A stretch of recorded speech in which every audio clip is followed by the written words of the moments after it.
This is the Manjula photo. So, remember the day guys, na binlog ko rin ito na pinrapagate ko siya. Sobrang successful na niya after 39 days. Ayan, ganito na siya guys. Meron na siyang new leaves. Ayan, so naisipan kong iripat ko na lang kaya dahil ito ay nakabili din naman na ako ng pot.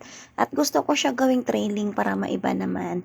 Mostly kasi ng plants ko guys is merong coco pole. Ang gagawin ko naman dito is naka-trailing naman para maiba naman siya.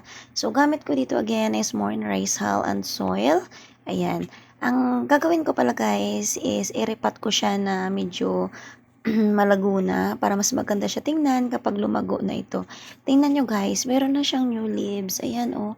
Ang maganda sa Manjula is bago mo siya iripat or i-propagate, dapat is old na talaga yung kanyang stem. Kumbaga, bago natin i-cut yung cuttings niya, sure lang natin ito ay medyo old. Kasi meron tayo minsan na cat na medyo baby pa. Ang hirap nun mabuhay guys.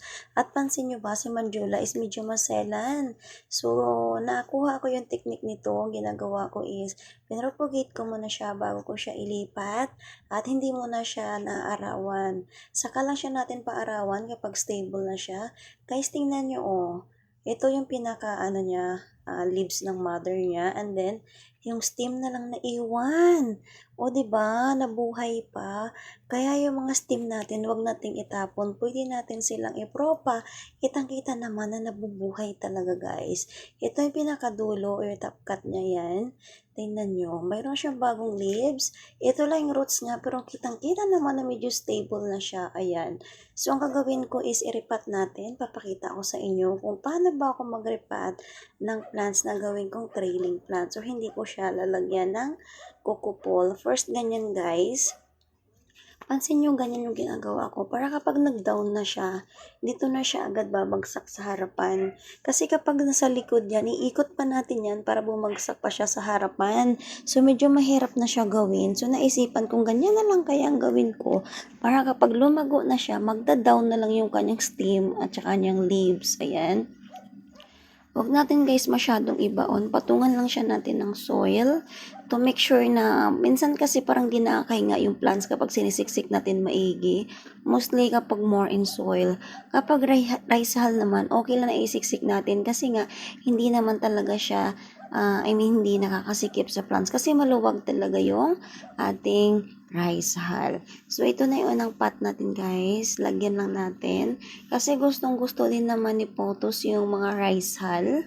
Ayan, pinatong ko lang guys yung stem na natubuan ng isang leaves para hindi siya ganun kalubog na lubog at madali siyang kumbaga magkaroon ulit ng bagong leaves. So, ganito yung sekreto. At ang gusto nito guys is nakahang yung kanyang pot. Ayan. Kasi gustong gusto niya, nahanginan siya. Kapag kasi nilapag mo lang siya or nasa baba siya, parang ang tagal niya lumago.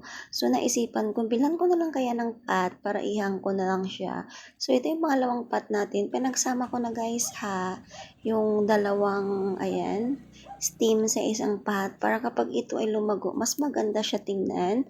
And then, ayusin din natin na to sure na kapag ito ay lumago na magda-down na lang yung steam niya o hindi pa natin kailangan ikutin para gawing trailing at babagsak siya pababa. So, ganun lang ang gawin natin. Medyo patong natin. Ito guys, ganito ang gagawin natin ha.